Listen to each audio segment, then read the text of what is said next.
आदाब, नमस्कार। आपका मेरी अपनी महफिल में एक बार फिर इस्तकबाल है, स्वागत है। आजकल मैं आपको नसीरुद्दीन शाह साहब की खुदनविश्त और फिर एक दिन कुछ यादें सुना रहा हूँ। अपने YouTube चैनल के 6-7 साल के सफ़र में जब मैंने औरों के वीडियो देखे तो तकरीबन हर वीडियो में आगाज़ में मुझे ये जुमला सुनाई दिया कि अगर आपको हमारा ये वीडियो अच्छा लगे तो इसे लाइक कीजिए और शेयर भी कीजिए। लेकिन ये जुमला हमने आज तक दोहराया नहीं था। आज पहली बार गुजारिश कर रहा हूँ कि आज हम जो भी पढ़ने जा रहे हैं उसमें से कुछ अच्छा लगे अगर आपको तो लाइक कर दीजिएगा, शेयर भी कर दीजिएगा, हमें भी अच्छा लगेगा। चलिए, तो अब आज मैं आपको सुना रहा हूं नसीर साहब की खुदनविश्त और फिर एक दिन का तीसरा बाब यानी तीसरा चैप्टर। उन्वान है Saint Joseph film school.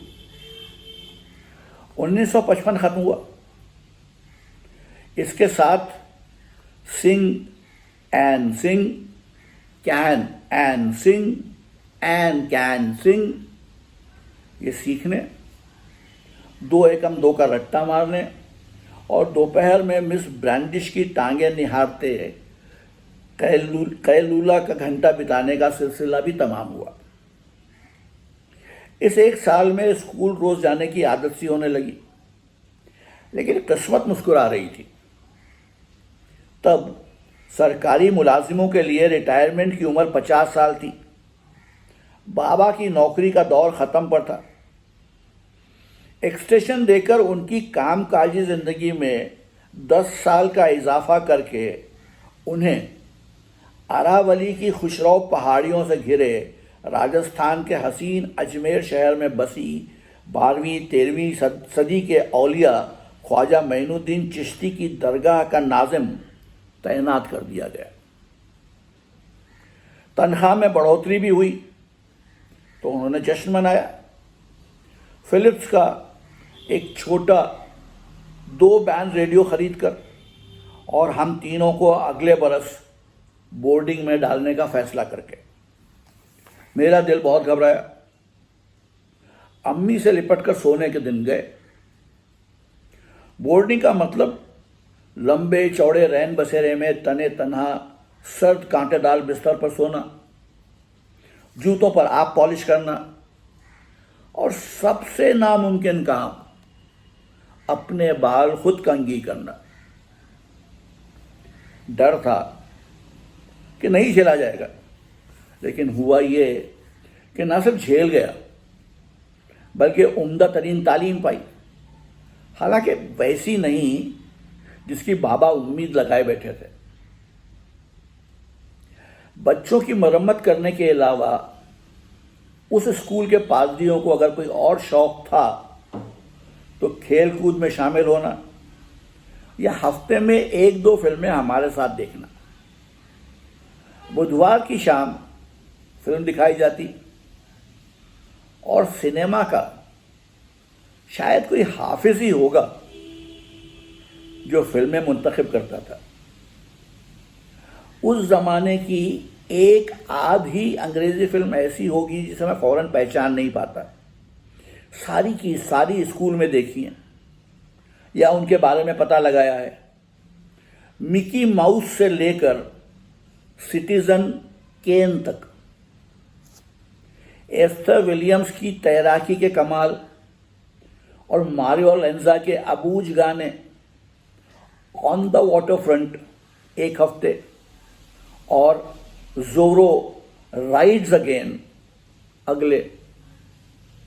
Film जैसी भी होती, कई उस वक्त समझ में ना आने के बावजूद हमेशा मुझे अपनी गिरफ्त में ले लेती।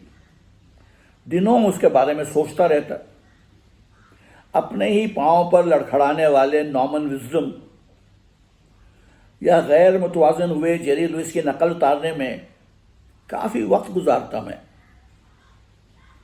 शार्क मछलियों से पीछा छुड़ाकर अपना शिकार घर लाने वाले स्पेंसर ट्रेसी मुझे उतने ही बहादुर लगे जितने अकेले बदमाशों का खात्मा करते गैरी कूपर। फ्रैंक कापरा और चैपलिन की दिल में गुदगुदी मचाने वाली मनमानियों ने मुझे पूरी तरह मोह लिया, लेकिन लॉरेल और हार्डी की बचकाना हरकतों पर मुझे कभी हंसी नहीं आई। उस उम्र में मुझे लगा आख्या कजान की फिल्मों में बस रोना चीखना ही चलता रहता है। बड़ा होकर उन फिल्मों को दोबारा देखने पर उनके बारे में मेरी राय खासी बदली। हाँ, जॉन फोर्ड की वेस्टर्न्स, टार्जन की फिल्में और थ्री स्टूजेस में तो तब कोई खामी नहीं दिखी मुझे। महाप्रभु कंप्यूटर की मदद से बनने वाली आजकल की फिल्मों में, माफ कीजिएगा, महाप्रभु कंप्यूटर की मदद से बनने वाली आजकल की फिल्मों में भी 1950 के आसपास बनी टॉम थंब जैसे स्पेशल इफेक्ट्स मैंने कभी नहीं देखे। न कभी दुनिया में बस्टर कीटन जैसा कलाबाजी का हैरत अंगेज अजूबा दोबारा नजर आया। न मार्क्स ब्रदर्स जैसे पागल आजम या Fred Astaire, Ginger Rogers, Gene Kelly और सिड शेरेज जैसे तिरस्मी नर्तक। सेंट जोसेफ ने मुझ में फिल्मों के इश्क की ऐसी आतिश जलाई जो आज भी भड़क रही है। भले ही वो मेरी जिंदगी के सुनहरे दिन नहीं थे, वो फिल्में जिसने भी चुनी मैं उसका एहसान जिंदगी भर मानूंगा। हालांकि शक है कि ये काम ब्रदर D.F. बर्क नाम के एक चील नुमा पादरी साहब करते थे, जिनको जिस्मानी सजाएं देने का बहुत शौक था और जिनसे आज भी तहे दिल से नफरत है। फिल्मों के अलावा उन दिनों की दूसरी भी कुछ यादें, नैनीताल की झील पर नाव की सैर करना, अम्मी के सबसे छोटे भाई और मेरे हमेशा के हीरो बाबर शाह मामू का सेंचुरी बनाकर एक बड़ा कप घर लाना और फिर अपने साथियों के साथ शोर मचाते हंसते हुए उससे कुछ पीना, चाइना पीक से हिमालय का दिलथाम नज़ारा, गवर्नमेंट ग्राउंड के हसीन गोल्फ कोर्स की घास पर भागना, लौटना, कुश्ती लड़ना, शाह बलौद के एक पेड़ को फटी आंखों निहारना जो बिजली गिरने से दो जलते हिस्सों में चिर गया था, हर हफ्ते घर लिखे जा रहे खत का मजमून उतारना जो हमेशा डियर मम एंड डैड, मैं ठीक हूं और मजे में हूं से शुरू होता। एक दिन काले बादल घिरे थे मन में, तो मैंने टीचर से कहा मैं लिखूंगा मैं ठीक नहीं हूं और मजे में भी नहीं हूं।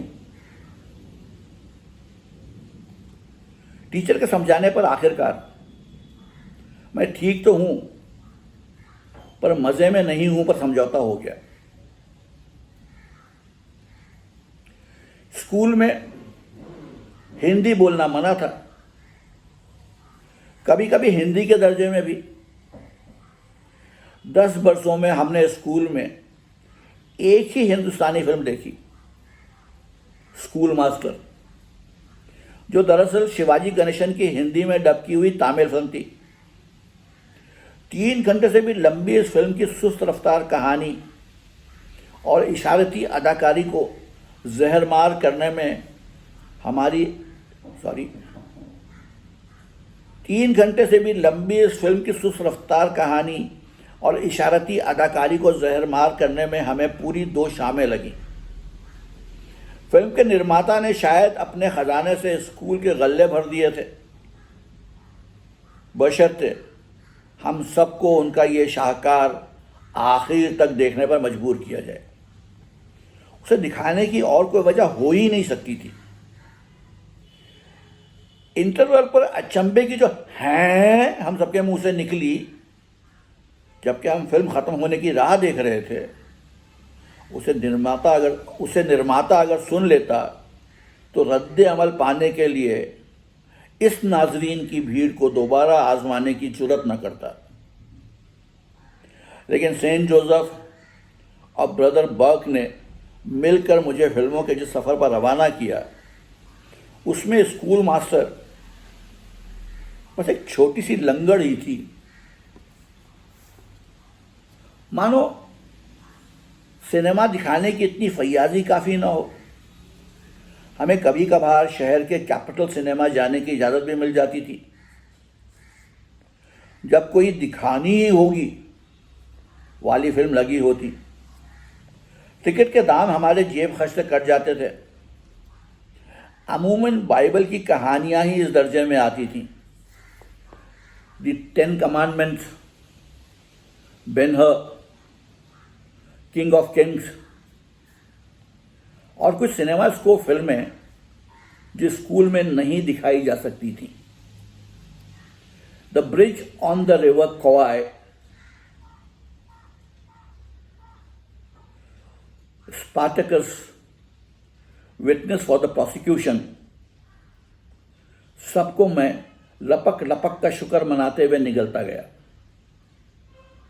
फिल्मी तालीम बहुत बढ़िया चल रही थी।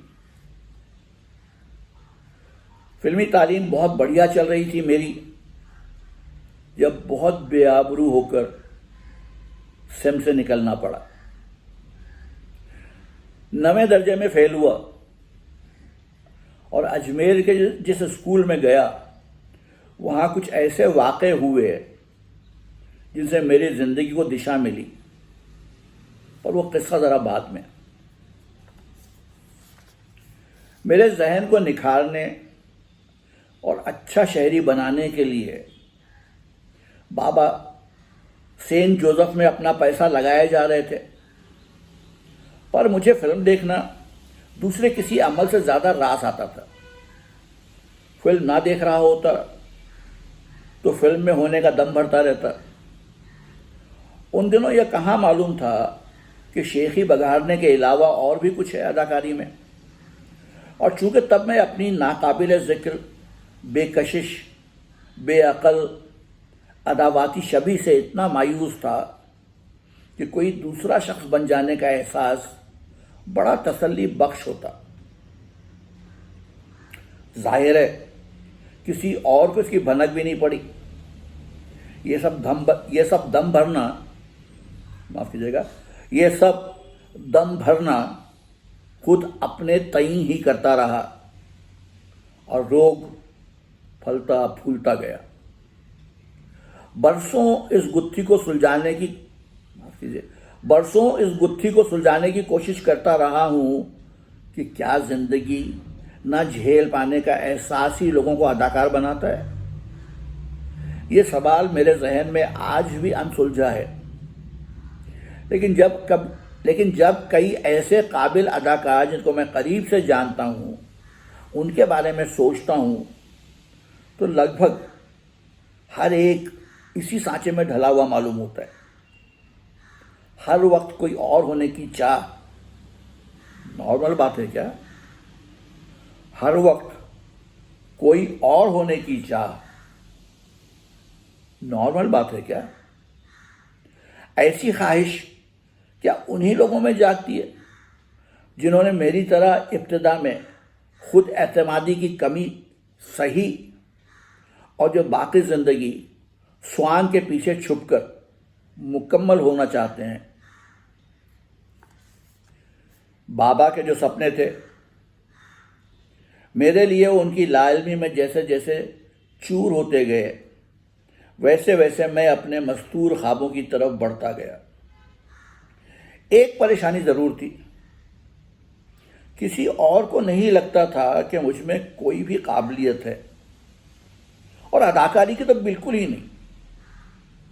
हालांकि स्कूल में ड्रामे की सरगर्मियां बेपनाह थीं और हर साल शानदार सालाना पेशकश होती, मुझे कभी एक झलक दिखाने का मौका नहीं मिला। उस्तादों के चूजे ही सारे रोल ले उड़ते। मुझे तो मुस्तरद किए जाने का सुख भी कभी नहीं मिला।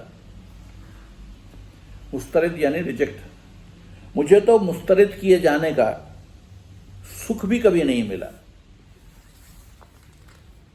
तो ये था तीसरा बाब, तीसरा chapter, saint Joseph film school. कल फिर हाजिर होऊंगा। आपको चौथा चैप्टर सुनाऊंगा। ये चैप्टर कैसा लगा? अच्छा लगा हो तो लाइक कीजिए, शेयर भी कीजिए। आदाब।